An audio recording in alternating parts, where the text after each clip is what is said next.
नमस्कार पंडित जी, चरण स्पर्श करता हूं। आयुष्मान भवा। आइए बैठिए। आदर्श बाबू, सब कुशल मंगल तो है? सब आपकी कृपा है पंडित जी। पंडित जी, आज मैंने आपको खास उद्देश्य से बुलाया है।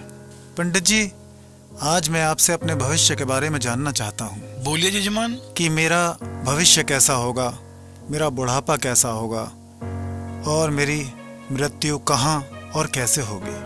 पंडित जी, मुझे भी बताइए, मुझे भी यही जानना है। आपका भी बताता हूँ। और पंडित गौरी शंकर जी लगे अपने गुड़ा भाग में। आदर्श बाबू के सवालों का जवाब जो देना था, आइए देखते हैं पंडित जी ने उनके सवालों का क्या जवाब दिया। जजमान, आप दोनों का भविष्य तो एक जैसा ही है। आपकी आयु भी उतनी ही होगी जितनी आपकी माता की आयु। जितना सुख तुम्हारी माता को, उतना ही आपको। जिस स्थान पर उनकी मृत्यु होगी, उसी स्थान पर आपकी भी मृत्यु होगी। अर्थात जैसा भविष्य आपकी माता का होगा, वैसा ही आप दोनों का भी होगा।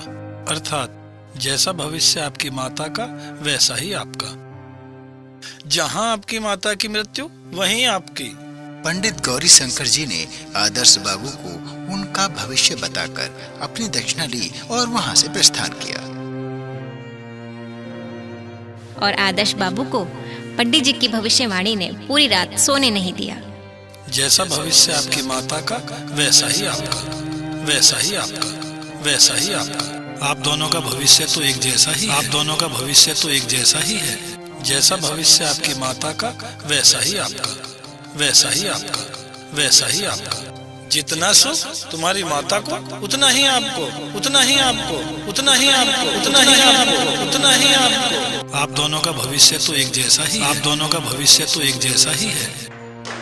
जितना सुख तुम्हारी माता को, उतना ही आपको, उतना ही आपको, उतना ही आपको, उतना ही आपको, उतना ही आपको। बर्तन जल्दी जल्दी कर लो, इसी में मत लगे रहना, फिर कपड़े भी धोने, काम चोर कहीं की। उतना ही आपको, उतना ही आपको, उतना ही आपको। जितना सुख तुम्हारी माता को। अभी तक खाना नहीं बना, कितनी देर से चिल्ला रही हूँ, तेरे कानों में जूं तक नहीं रेंगती। इतनी देर से चिल्ला रही हूँ, सुनाई नहीं देता एक बार तुझे? उतना ही आपको, उतना ही आपको, उतना ही आपको, उतना ही आपको, उतना ही आपको, उतना ही आपको। और सुबह उठकर उन्होंने क्या किया, आइए देखते हैं। रात को आदर्श बाबू और उनकी पत्नी को नींद तो आई नहीं। सुबह आदर्श बाबू जल्दी तैयार हुए और उनकी पत्नी गाड़ी की चाबी लेकर पहले से ही इंतजार कर रही थी, क्योंकि उन्हें पता चल चुका था कि अब क्या करना है। तो आदर्श बाबू सीधे पहुंचते हैं उस जगह जहां उन्होंने अपनी मां को रखा होता है, यानी वृद्ध आश्रम, और वहां से अपनी मां को साथ लेकर घर के लिए प्रस्थान करते हैं। और घर पर उनकी पत्नी पहले से ही उनके आने का इंतजार कर रही हैं। आओ मम्मी आदर्श जी, बाबू आओ की अंदर पत्नी आओ। ने पहले तो अपनी सास से मम्मी जी, क्षमा मुझे माफ मांगी। कर देना, मैं आपकी उनकी बहुत सासू बड़ी मां ने गुनहगार हूँ। उन्हें गले से लगा सॉरी लिया, फॉर दैट।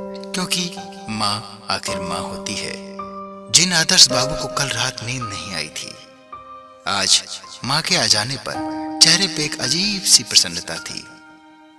वो जान चुके थे कि असली सुख कहाँ है। उनको आज बहुत ही मीठी नींद आएगी।